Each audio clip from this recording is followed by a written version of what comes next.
Assalamualaikum warahmatullahi wabarakatuh. Waalaikumsalam warahmatullahi wabarakatuh. Dimulainya salam tadi, Anda tahu nggak bahwa kita sedang melakukan proyek apa ini? Sedang melakukan proyek podcast. Podcast ya. Ya, Tahu nggak tujuannya apa? untuk memenuhi tugas semesteran Anda. Oke. Emang kenapa dengan tugas saya? Agar apa? Agar nilai Anda menjadi bagus. Oke, terima kasih. Terima kasih atas jawaban itu. Saya juga mengharapkan jawaban itu sih. Iya. Sebelumnya perkenalkan, nama saya Athaillah Fakih dari UIN Salatiga.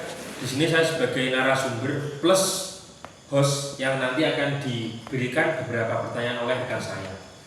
Boleh diberikan dulu Anda? Perkenalkan, nama saya Muhammad Yazul Mustafa. Dan di sini saya bertugas sebagai pemberi pertanyaan. Pada kali ini kita akan membahas tema apa ini, Mas?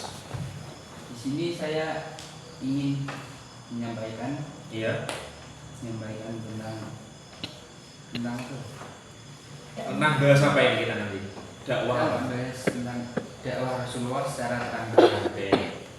Boleh langsung saja pertanyaannya, Mas?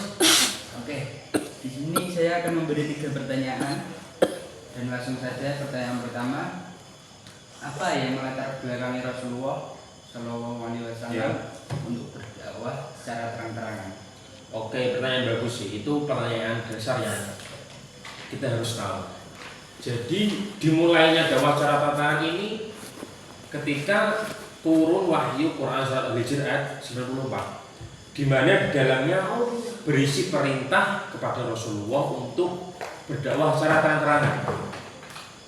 Ada 3 poin tentang latar belakang pembahasan kali ini. Yakni yang pertama, turunnya Al-Hijr tadi, Quran surat Al-Hijr tadi, itu menandakan bahwa dakwah secara terang-terangan itu merupakan konsep baru yang sebelumnya dakwah secara sembunyi-sembunyi di rumah sahabat kan. Iya.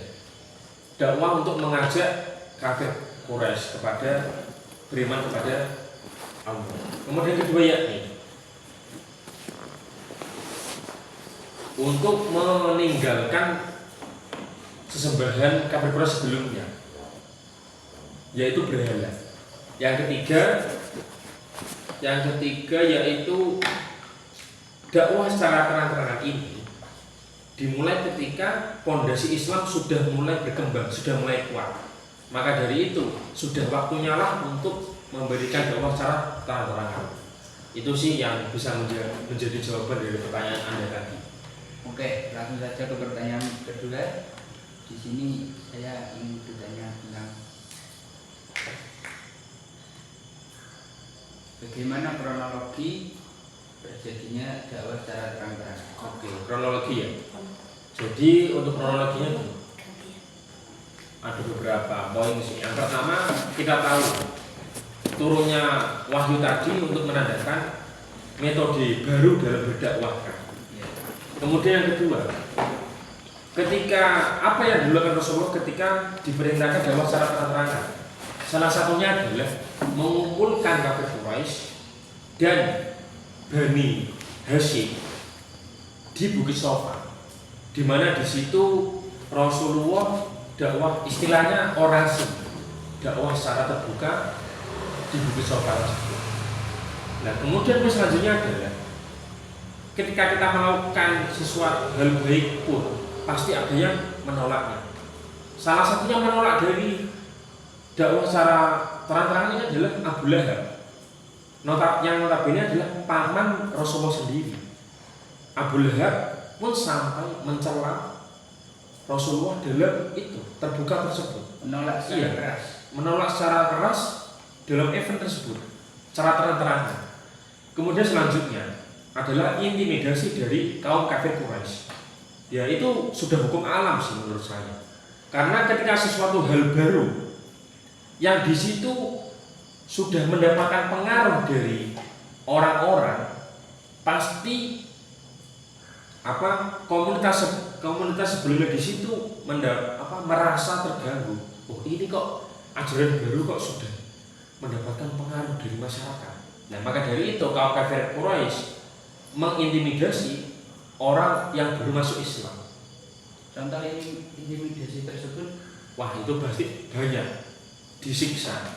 Disiksa itu salah satu intimidasinya disiksa. Kaum yang bermasuk Islam itu disiksa oleh kaum kafir Quraisy. Kemudian poin ini masih ada hubungan dengan sebelumnya, yakni rumah sahabat Arqam bin Abil Arqam menjadi pusat pendidikan, pusat dakwah, pusat kekuatan mental umat Islam yang dimana sebelumnya mendapatkan intimidasi dari kaum kafir Quraisy. Inilah rumah tadi sahabat Abil Arqam menjadi pusat kekuatan mental yang sebelumnya mendapatkan intimidasi dari kaum kafir Quraisy. Itu sih yang beberapa kronologi yang terjadi pada dakwah secara terang-terangan. Oke, saya lanjutkan ke pertanyaan terakhir. Apa saja pelajaran atau ibrah yang dapat kita ambil dari dakwah terang-terangan? Oke, hikmah ya ibrahnya ya. Ya. Ada 3 ibrah sih yang terpenting menurut saya, yakni yang pertama adalah keberanian dalam hal kebaikan. Ketika kita ingin menunjukkan kebaikan, pasti disitulah ada penentang di situ.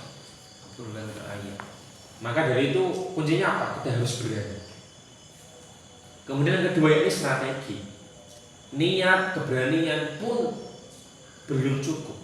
Maka disinilah strategi Nabi Muhammad tadi, yang dimana sebelumnya secara sembunyi-sembunyi, kemudian secara terang-terangan, itu menunjukkan bahwa kita melakukan hal apapun harus ada strategi di dalamnya.